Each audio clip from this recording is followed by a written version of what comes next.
You have to pray. That's why I say pray for leaders. Pray for them. Pray for them. Maybe I might be the first man of God doing this in this fashion. That is how I'm led to do it. And I want you to throw your stone at me, abuse me, insult me. I will receive it. But I want to stay alive. If not for you, for my destiny. I am a mother in the Lord. We met and we had a wonderful marriage. And before we start by checking our genotype. She was AA, I was AS.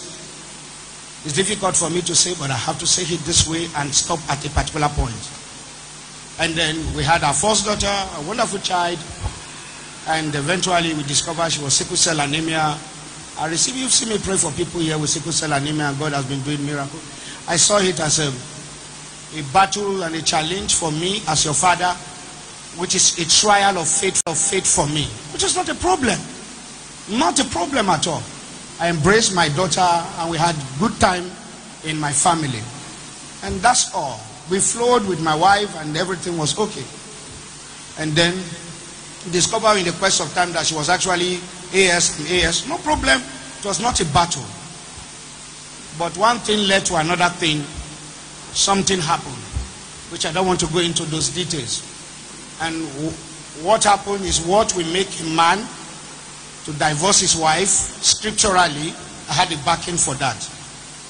I had to cover it up to make sure that my marriage moved with your mother. And that led to so many things.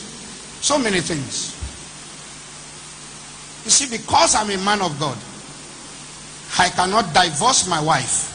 Because if I do, all of you will say a man of God is divorcing his wife. I chew it as a pill. But eventually it brought an unholy child into the matrimony, which became a pill for me to chew. I'm not wanting you to judge my wife or judge anything. I just want you to just know.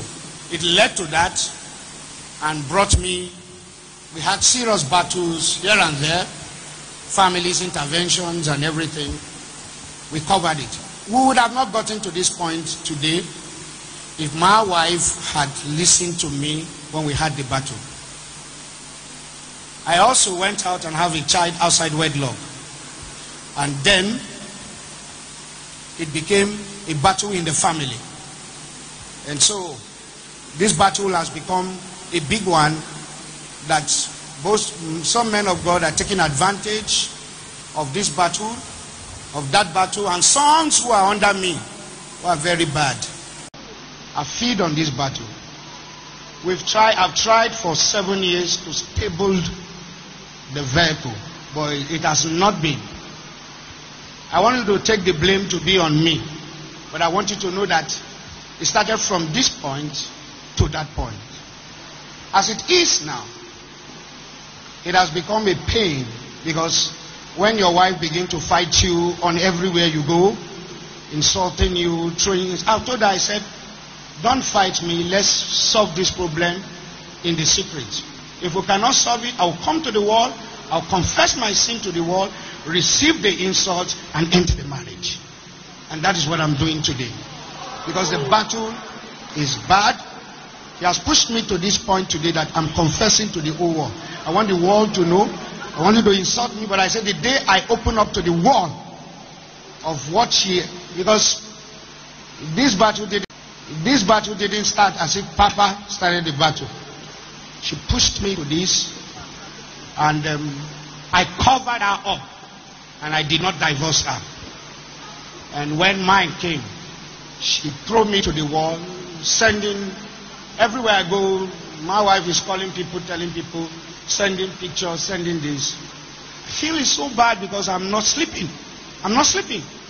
I am not sleeping at all. And then children who don't know my story are insulting me unnecessarily. I felt I want to end the struggle. I want it to be on media. Insult me the way you want to insult me. I accept the blame. I'm not going to fight my wife. I'm not going to fight her. But I've said the day you push, I pleaded with her for 7 years. I've knelt down. I begged her. I pleaded.